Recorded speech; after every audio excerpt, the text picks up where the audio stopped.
Tā, runājot par durvīm. Pa durvīm ir tā, ka durvis mēs zīmējam šeit, un tur ir tieši tas pats, kas ar logiem. Dubult klikšķis virsū aizējam uz izvēlni.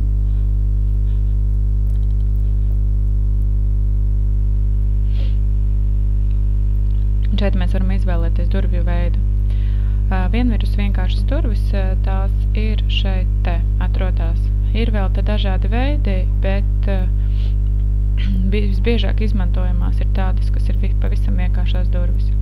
Tad ievedam platumu, ievedam augstumu durvīm un augstumu no grīdas. Durvis vienmēr atradīsies 0 augstumā no grīdas, ja ir runa par konkrētu stāvu, kurā viņas tiek ieliktas.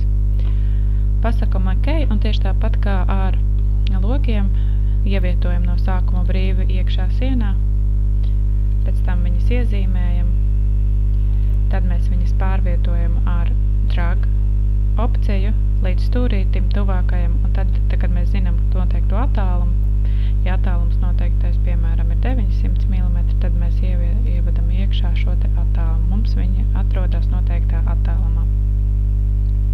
Ja ir nepieciešams uzzīmēt ailu, ailas arī atrodas pie durvju opcijas. Varam aiziet uz durvju uzstādījumiem. Un šeit ir empty door opening.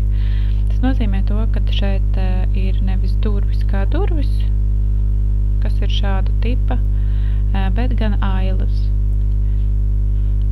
Un šeit attiecīgi mēs arī varam ailai ievadīt augstumu, kaut kādu platumu, piemēram, 1,50 m būs platums, pasakam OK, un tieši tas pats, kas ar durvīm. Ieliekam iekšā brīvā vietā, un redzat, mums iezīmēs viņa kā aila.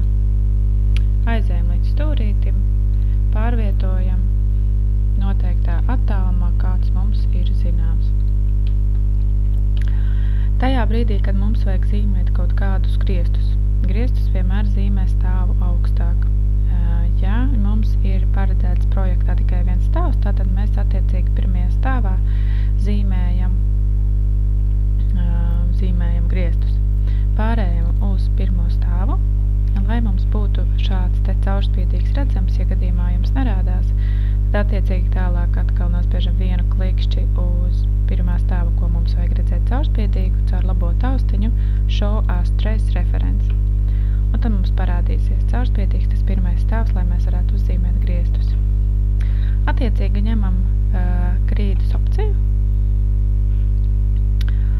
Biezums, lai ir kāds viņš tur ir, tas mums nav tik būtiski. Kas mums ir būtiskāks, lai pēc tam 3D jūs nesamulstu, ka viņi ir kaut kādā dīvainā tonī, viņam var ielikt krāsu. Šos te izklikšķinam ārā, aktivizējot krāsu pārsagumam, un tātad attiecīgi apakšējā kārta mums ir jābūt baltā krāsā.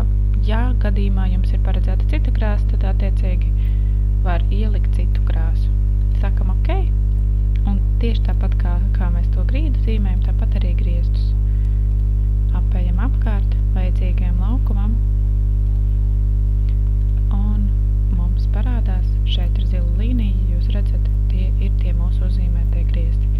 Atkal pārējam uz 3D. Šeit ir mūsu griesti, viņi atkal ir kaut kur nedaudz aizlēkuši. Un tad mēs tāpatās, kā mēs ar to grīdu, ar pārvietošanu pa Z asi, ja dzeltens iekrāsojas, tātad mēs pārvietojamies pa Z asi, pieturam shiftu un nobraucam uz mūsu vajadzīgo augstumu.